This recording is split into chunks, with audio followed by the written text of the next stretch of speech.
नमस्कार, the legal Indian के इस एपिसोड में आप सारे लोगों का फिर से स्वागत है। दोस्तों, आपने लोगों को बोलते सुना होगा कि कानून अंधा होता है, या फिर आपने मूवी भी देखी होगी। आखिर इसे अंधा क्यों कहा जाता है? इसका सिंपल आंसर यह है कि जो लॉ का रिक्वायरमेंट है वो बिल्कुल अलग होता है, जो कि आम व्यक्ति नहीं समझ पाते हैं। आज हम एक एग्जाम्पल के माध्यम से इसे समझने का प्रयास करते हैं। अभी कुछ दिन पहले माननीय हाईकोर्ट ने एक ऑर्डर पास किया और उसमें यह कहा गया कि दिल्ली के जुरिसडिक्शन में जितने भी लीगल कामकाज होंगे और उसमें जो पेपर यूज किया जाएगा वो A4 साइज का पेपर यूज किया जाएगा। पहले ये लीगल होता था, फिर इसको कन्वर्ट करके A4 साइज का कर दिया गया और अभी जो रिसेंट नोटिफिकेशन आया उसमें यह कहा गया कि जो A4 साइज यूज हो रहा है उसमें दोनों तरफ आप प्रिंट करेंगे। पहले एक तरफ ही प्रिंट होता था और एक साइड ब्लैंक होता था। तो दिल्ली हाईकोर्ट का ये मानना था कि एक साइड ही जब प्रिंट कर रहे हैं तो दूसरा साइड ब्लैंक है, इससे पेज क्या हो रहा है, बर्बाद हो रहा है। पेज कहाँ से बनता है? इन्वायरमेंट फ्रेंडली चीज़ों को ध्यान में रखते हुए कहा गया कि भाई आप जो है दोनों साइड आप प्रिंट करेंगे और ये चीज़ इफेक्टिव हो जाएगा 1 नवंबर। ये जो नवंबर चल रहा है 1 नवंबर से ये चीज़ वैलिड हो जाएगा और दिल्ली के सारे कोर्ट्स में A4 साइज पेज दोनों साइड पे प्रिंट होना चाहिए। रीजन क्या था, पर्पस क्या था? ताकि पेड़ को बचाया जा सके, क्योंकि पेज जो बनता है पेड़ को काट करके बनाया जाता है। बहुत बढ़िया बात है। अभी कुछ दिन पहले मैं पटियाला हाउस कोर्ट में था और अपनी बारी का इंतजार कर रहा था।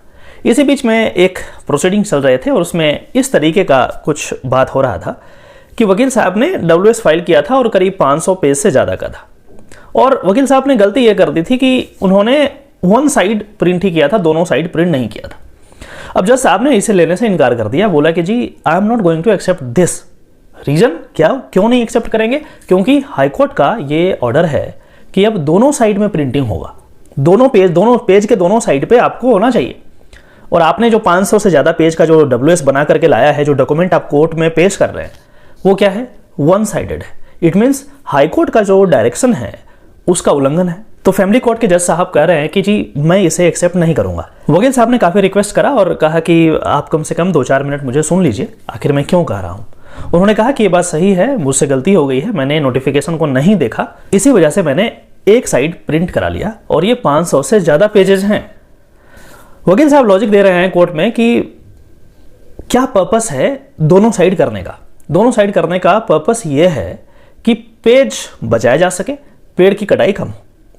अब यदि आप इसको एक्सेप्ट नहीं करते हैं तो 500 से ज़्यादा पेजेस हैं, यदि आप इसे एक्सेप्ट नहीं करते हैं तो ये तो बर्बाद होने वाला है, क्योंकि अब दूसरे साइड तो ये प्रिंट नहीं होगा, फिर से मुझे दोबारा करना पड़ेगा, फ्रेश करना पड़ेगा।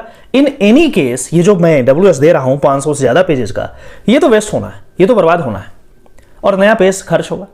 और जो पर्पस है हाईकोर्ट का, वो पर्पस क्या है कि पेज कम खपत, पेड़ को बचाया जा सके। तो जो पर्पस है वो तो फुलफिल नहीं होगा, मैं तो दोबारा कर दूंगा लेकिन पर्पस फुलफिल नहीं होगा।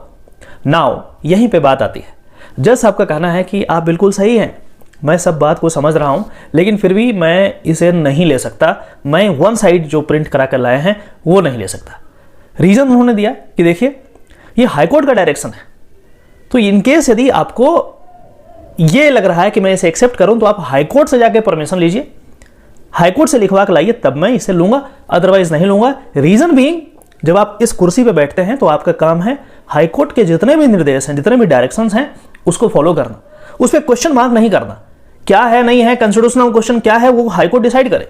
और एक बार हाईकोर्ट डिसाइड कर दिया तो हमारा काम है उसको फॉलो करना, नथिंग एल्स। अपना ज़्यादा दिमाग नहीं लगा सकते। और फाइनली जज साहब ने उस डॉक्यूमेंट को एक्सेप्ट नहीं किया। तो जब हम अंधा कानून की बात करते हैं तो बात सही था कि पेज तो वेस्ट वैसे भी होने वाला 500 पेज, तो आप रिक्वेस्ट करके आप एक्सेप्ट कर लेते तो ज़्यादा बढ़िया था। लेकिन फिर भी जज साहब ने कहा जी नहीं, जो रूल है, जो डायरेक्शन है वो डायरेक्शन है।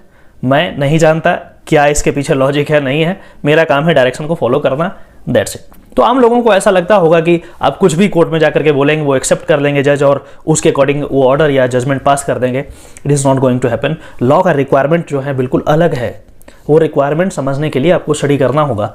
इसीलिए कहा जाता है कि आपको स्पेशलाइज्ड नॉलेज जिनके पास है, जो लीगल प्रैक्टिशनर हैं, उनसे केस कराना चाहिए।